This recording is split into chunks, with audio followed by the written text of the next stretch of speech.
Every victim went like this. Can't believe this happened to me. Why would anybody want to target me? I'm only a blank.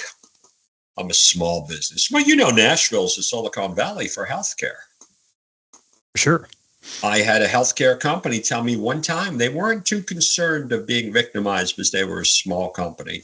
What's your definition revenue-wise of a small company? Yeah, well, we know those vary widely, right? For me, that's a small company is probably less than 5 or 10 million in revenue, right? This company, what were they, 100 million, 200 million? 300 million. Yeah. Yeah, so they were thinking compared to HCA, they're a small company, Yeah. Right? I mean, sure. So is almost everybody.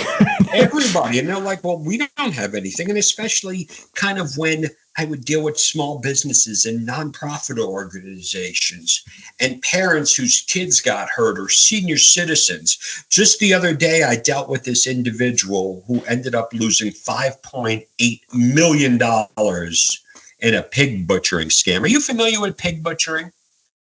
No, I Well, don't. write that note down to ask me about it, because that's probably one of the number one cyber crimes that I'm dealing with now. And they're like, I can't believe I was targeted.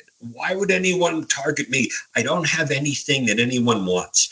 I once had a company come. So here's what would happen. So part of my job with the FBI was to get out and talk to these companies and explain to them that they could be potentially a victim.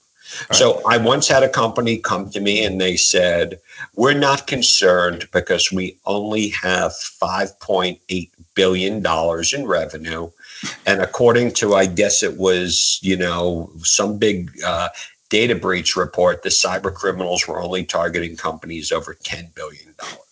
I once had a privately held $10 billion company tell me they weren't concerned because they weren't public. Yeah.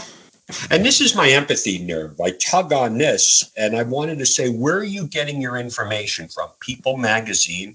The cyber criminals do not care who you are. They want access to your stuff. And they all fit through that. They all were blown away.